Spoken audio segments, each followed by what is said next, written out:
Hello everyone, welcome back to GGN. This is part 2 for this news report today. It's Saturday, December 22nd, 2012, and we're still all alive, no matter all the fear-mongering of the mainstream media about the doom and gloom and apocalypse.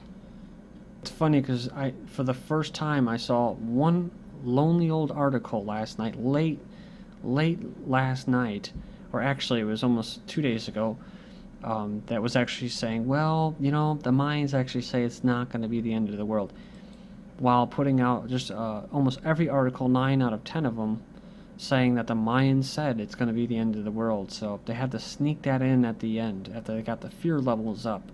And then they released this nice little engineered blizzard right on time. And, oh, the power went out. Ooh, the power went out. Scare people. Suck some more fear. Whoa, did you know they're naming winter storms now? I didn't know that. Yeah, apparently they're naming these winter-engineered storms through chemtrails that they use in that, aerosols.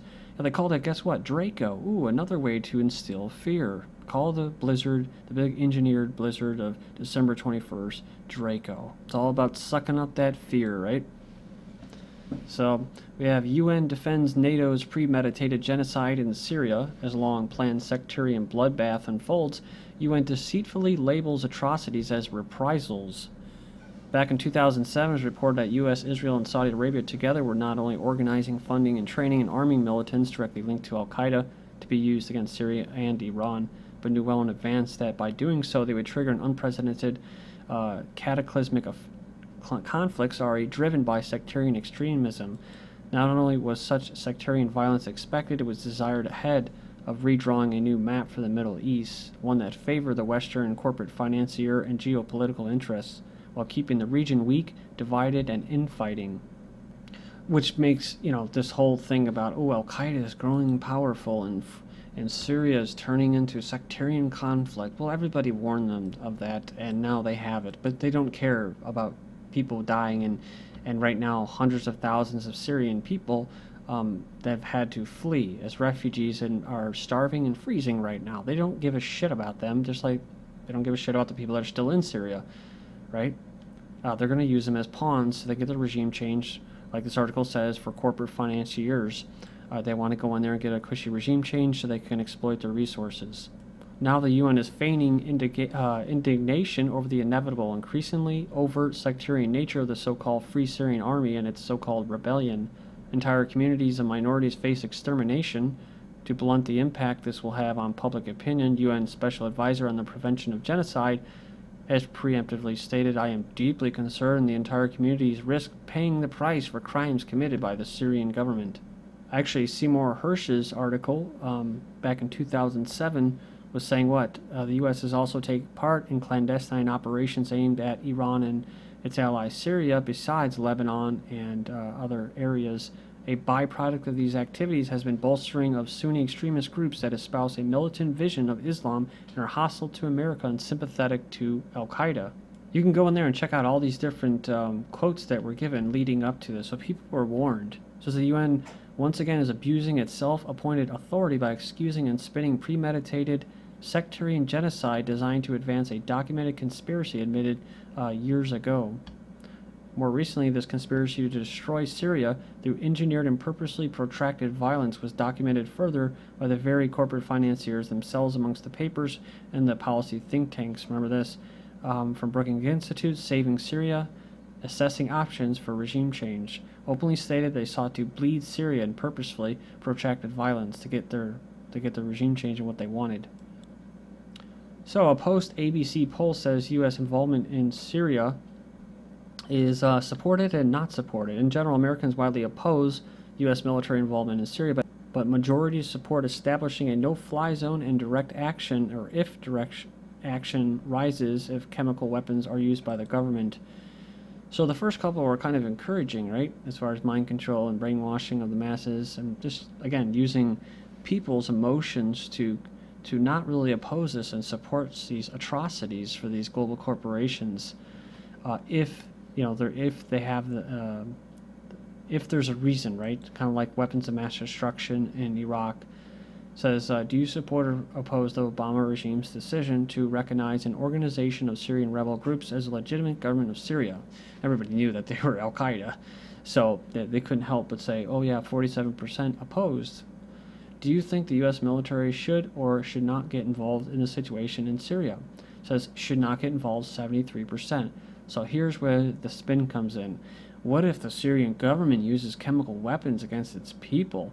In that case, would you support or oppose U.S. military involvement in Syria? So it says 63% would support U.S. military involvement in Syria if Syrian government uses chemical weapons against its people. So he's already said he's not going to, and if he uses them, he'll probably use them against the rebels, which are actually foreigners, so they wouldn't be against his people. What if the Syrian government loses control of its chemical weapons stockpile? Again, this is the pretext for actually going in there.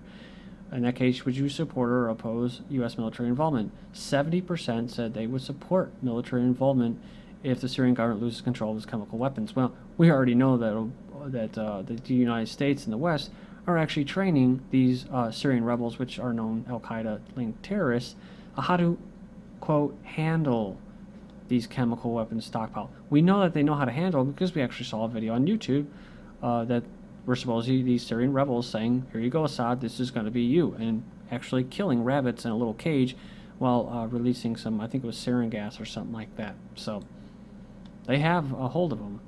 It's only a matter of time until they use them, and then they'll blame it on the Syrian government. And then, of course, the stupid Sheeple will support that war. See, they never learned. They didn't learn the first time, and they didn't learn again.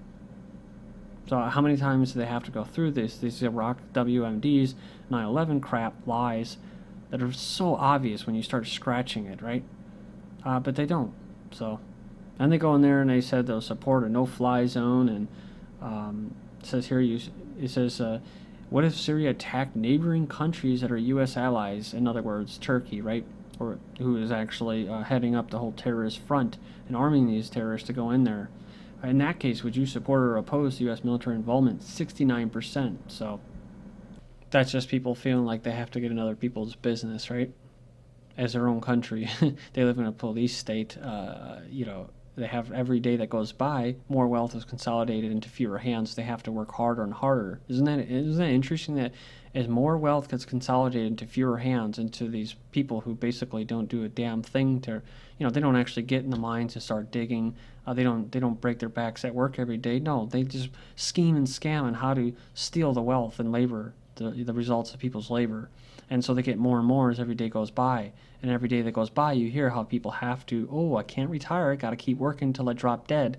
Oh, yeah, you know, we're going to have to work longer hours. And, oh, if I want to receive my pension, I have to keep working.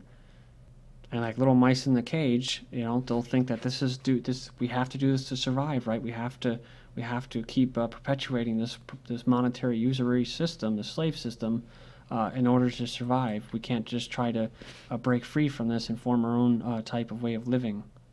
Got to do it. So they support it. Spain's top satellite company, Hispasat, has ordered satellite provider Overon to take Iranian channels, Press TV, and Hispan TV off the air. The Spanish company said the decision is in line with EU sanctions against the head of Iran. Alright, it says here that it's worth mentioning that Hispasat is partly owned by the Paris-based Eutelsat satellite company that removed Iranian channels off the air in October. So it says here, professor calls on EU to label Hezbollah terrorists. They've been trying to do this forever. The Israeli envoy to UN demands enforcement of the Security Council resolution. Yeah, who the hell are they to do that when they ignore the nuclear proliferation treaty? So I'll just bypass that, talking about disarming Hezbollah. And then, of course, you saw in the beginning video, the first one about Hegel and how he wouldn't declare the Islamic republics, basically Iran's special forces, elite military, as a terrorist organization. You can see the hypocrisy here. Can you imagine if China or Iran or Russia declared the Marine Corps a terrorist organization? I mean, I'm not going to go there and say that they're not used in missions that are immoral, unethical, but just imagine if they did that. People being up in arms here. Brainwashed sheeple in America. Canada drops Iranian opposition group from terror list. So Canada's regime said they removed an Iranian opposition group once allied with Saddam Hussein's Iraqi regime. the Mujahideen, or MEK, following similar moves by the U.S. and the European Union. So you see that? They take the terrorists off the terrorist list when it suits their needs, and then they fund terrorists openly, and they declare that Al Qaeda is actually the representative of the Syrian people, a bunch of foreigners. It's madness. We have the graphic novel declared a terrorist operation by the U.S. government. The story is almost too bizarre to believe, as a journalist, David Axe, wrote a graphic novel about the Lord's Resistance Army rebel group in Congo, which many people are aware are due to controversial viral Kony 2012 story from earlier this year, which was, like I said before, the guy who was actually dead already, kind of like a bin Laden, and they were just using that to basically reignite African colonialism. Again, exploit the resources. No matter what you think about the situation with Kony, it seems bizarre that the book itself, which is just about Kony, should be declared a product of a terrorist organization, and the money associated with it has been frozen. So again, this is, everyone's talking about banning the guns, but they should be looking for banning free speech. It says here, UN Security Council approves military mission in Mali. Again, so here they go, aiming to reclaim northern stretches of Mali from the extremists that were created by the invasion of Libya. The United Nations Security Council on Thursday approved the deployment of African-led forces in the West African nation for a year. I believe they have gold or silver and oil there. So, France acknowledges brutal role in Algeria. They acknowledge the unjust and brutal nature of France's occupation of Algeria for 132 years, but stopped short of apologizing. And the Nobel Peace Prize winner, President Obama, has been named Times Person of the Year, architect of this new America. So Cryptagon editor says, where does one even start? U.S. President Obama has been named Times Magazine Person of the Year for 2012. Quote, we are in the midst of historic, cultural, and demographic changes, and Obama is both the symbol and in some ways the architect of this new America, Time editor told NBC's Today Show, where he announced the selection on Wednesday. All right, guys. Well, I was going to try to continue here, but my computer is so frozen up, and I really can't do anything. So I'm just going to close that out here at this video, and then I'll bust out in the third video, and we'll cover some of the what was going on around this Connecticut shooting. This is GGN. I'm Darko. Thank you.